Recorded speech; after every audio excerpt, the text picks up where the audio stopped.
এই মমতা সরকারের যে আমাদেরকে কোপ মারছে, আবার তিনিই মলম লাগানোর চেষ্টা করছে, এটার তীব্র আমি ঘৃণা করি। দেখুন, আলিয়া বিশ্ববিদ্যালয়ের ছাত্র মানে এরা অন্যায় বিরোধী, সর্বদাই সোচ্চার ছিল, এবারেও তাই। যখন বাংলার প্রায় 1.5 কোটি মানুষকে হেনস্থা করার একটা ষড়যন্ত্র করছিল রাজ্য সরকার, কেন্দ্রীয় সরকারের মাধ্যমে, সেই ষড়যন্ত্রের যখন মেকআপ আস্তে আস্তে প্রকাশ হচ্ছিল, তখন আমরা সজাগ হয়ে আমরা প্রতিবাদ জানিয়েছি।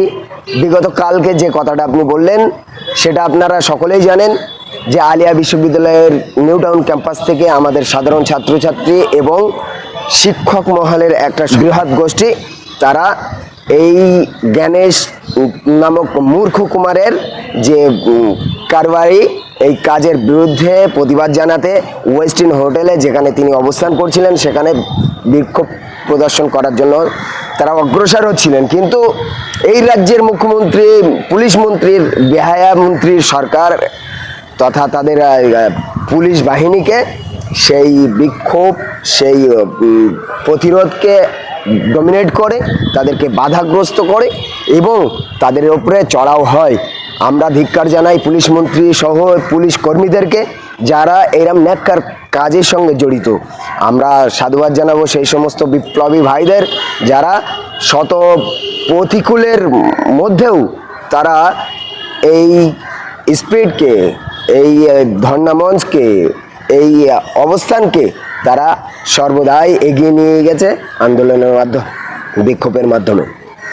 বাধা দিচ্ছে কেন? এদিকে তো দেখা যাচ্ছে মুখ্যমন্ত্রী মমতা বন্দ্যোপাধ্যায় ধর্মতলায় এসআইআর নিয়ে ধর্ণা মার্চ করছে, আবার বাতার পুলিশ আবার এখানে দিচ্ছে। একদম খুব সুন্দর একটা প্রশ্ন করেছেন। এই প্রশ্নের আমি যদি একটু খোলাসা করি, তাহলে আপনি দেখতে পাবেন জ্ঞানেশ কুমার আসছে তার 2 দিন 3 দিন আগে তিনি ধর্ণামঞ্চ নামক একটা নাটকের কারসাজি কোথায় বসালেন?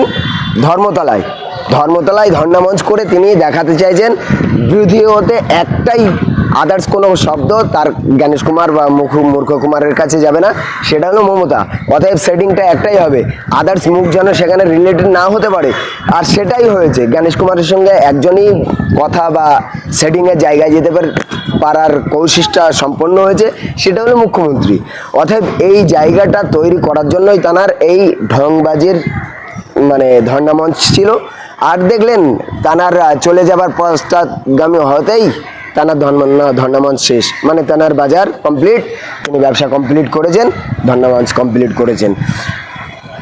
আর অন্য যারা ধর্ণামঞ্চ বা যারা প্রোটেস্ট করছে, তাদেরকে কণ্ঠরোধ করার জন্য, তাদেরকে ডমিনেট করার জন্য এই রাজ্য সরকারের পুলিশ, এই পুলিশ মন্ত্রী, মুখ্যমন্ত্রী, পুলিশ মন্ত্রী মমতার পুলিশ তাদেরকে বাধাগ্রস্ত করছে।